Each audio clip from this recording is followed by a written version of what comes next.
nga ako ng basura. Apa? Bumaba ka, Dinep! Nakating mo yung basura! Kumarni ka, tignan mo kung paano mo tinapon.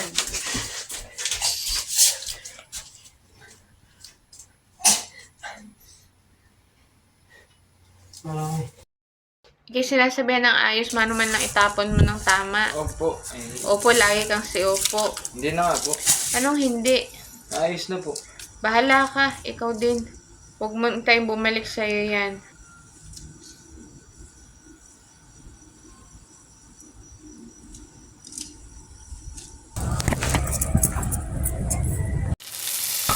Hindi na. Meron pa. Inubos mo na eh. Pulutan mo yun. Kasi nagkakumubos. Ba, ikaw nagbahala ka. Para magkakot. Ha? Kadin. Ha? Uy, hanap na kayo ni ma'am. Tapon mo na yan. Bakit? Malat na nagkantin ka.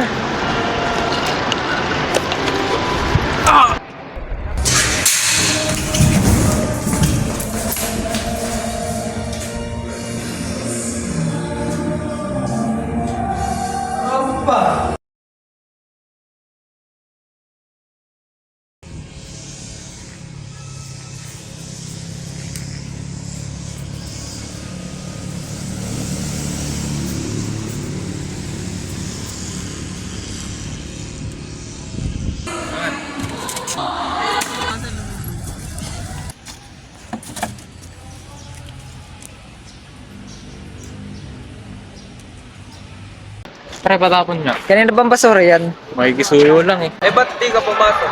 Late na eh.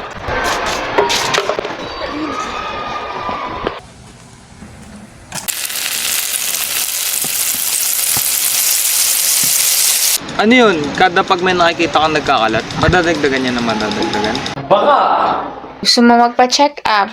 Ano ba? Ano ba sasabihin ko? Di na nga kasi malaman sa'yo kung anong totoo. Hindi po kami bibiro. Basta pag inimis ko yung kalat, nawawala. Ikaw lang nagkakaganyan. Yung kaklase ko, kanina lang. Pero pag naglilinis, nawawala. Oo, tas may isa pa kanina. Edi nagpupulat kami. Aba, paglingon namin eh, bigla na himatay. Kay bakit? Iba ko ngayon eh. Kaso, nakakawak sa dyan. Edi binuklat namin.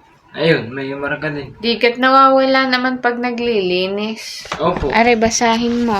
Tingnan mo kung may maiisip ka.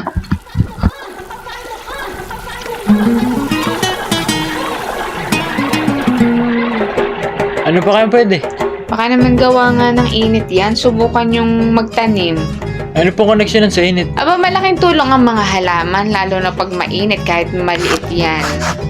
Ano pa po? Composting! Nagawa kaming kanta. Yung mga pinagbalatan ng gulay, tsaka ito yung dahon, ihalo nyo sa lupa. Para saan ba no? Para saan po, Ben? Tataba sa lupa para kahit di nagamitan ng fertilizer. Composting reduces methane emissions.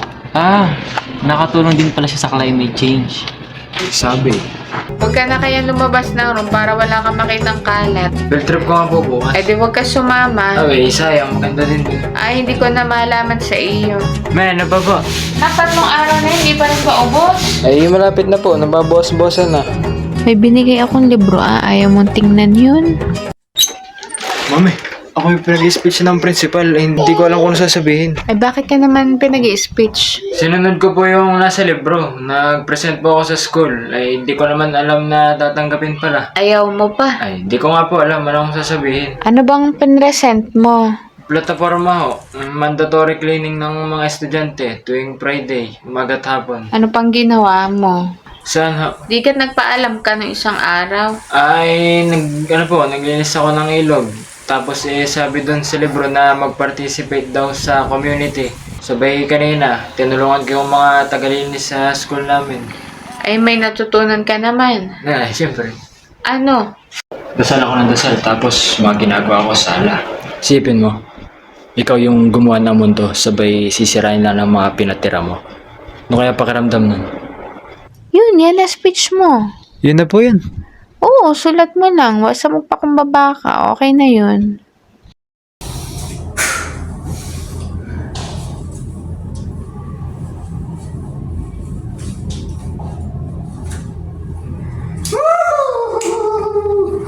Ayos!